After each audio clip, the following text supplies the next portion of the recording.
How's it going, everyone? Welcome back to the channel. Just thought I'd make another video updating you guys on my application cycle. There's been a couple changes over the past week, which I'm pretty excited to kind of talk about. A little excited, a little bit nervous, kind of, good learning points for any of you guys who are going to be applying and things that could happen along the way. But I hope you guys are all well and healthy. I know with all this quarantine stuff and, the coronavirus, it's pretty crazy out there. As you can see, I'm in my scrubs. I just got out of work because I work in outpatient oncology, and cancer doesn't care if there's a virus going around the entire world. People still have to get treated and the patients still have to get seen. So I'm still working. We're taking a lot of precautions in the clinic, and everyone at home should be taking precautions. But that's not what this video is about. So if you guys have been following the channel and you've been keeping up with what's going on in my application cycle, as of right now, I've had a deposit on a DO school here in my hometown. But I made a video a few months ago, I believe, about a school I was waitlisted for. And more specifically, it was my top choice medical school. And I was really bummed when I was waitlisted for it. Honestly, I was happy that I wasn't rejected, because waitlists, you always, you still have a chance. The game's not over until you get the rejection. But I was waitlisted. And so it was kind of mixed feelings between, being bummed, but also being hopeful. Well, over the past week, there was a deadline, or not deadline, but there was a date where we were allowed to email the school and find out where we are on the wait list. And some schools will let you know what position you're in, or they'll do, if they have a ranked wait list, some schools will let you know where you rank after a certain date. And so this school, my top choice school, the school that I would go to the moment if I were to get an acceptance to it, I knew I would go there. In fact, it's my first ever vlog on this channel was an interview at that school. So that was a while back. And so I always knew if I got accepted to that school, I'd go there, and that's where I got waitlisted. But anyway, that school waitlist is ranked. I was allowed to email and find out where I was, and they let me know that I was in the top third of their waitlist. What does that mean? I don't know. I was bummed at first, and then I was a little bit hopeful, and now what's changed is I'm a little bit more hopeful, because I'm still on a wait list. It's still not a rejection, and now I know I'm at the top third of the wait list. The thing is, does it matter? I don't know. Is there going to be a lot of waitlist movement for this school?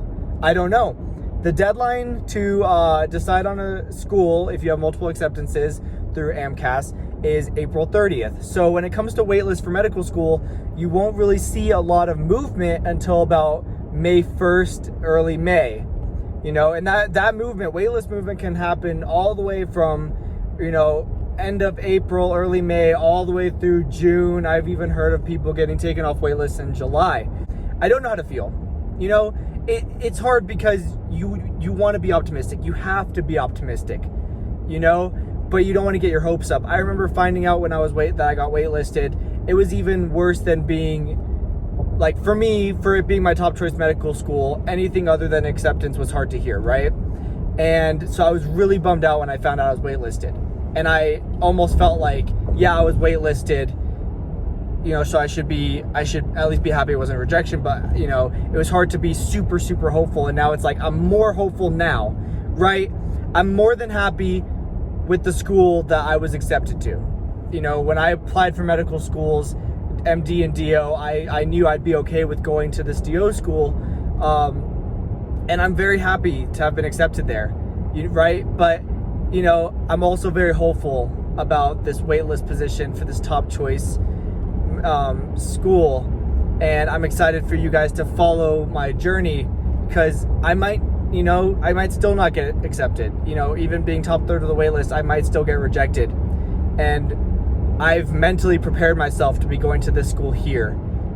I'm hopeful to get an acceptance to this top choice medical school of mine, and that's where I'm at right now. And so it's this mixed bag of emotions. I don't, it's I'm trying not to get super neurotic about it, but it's hard. And you know, if you're watching this video and you're pre-med, you know how it is. You know, we can only tell people how non-neurotic we should be, but we're gonna be no matter what.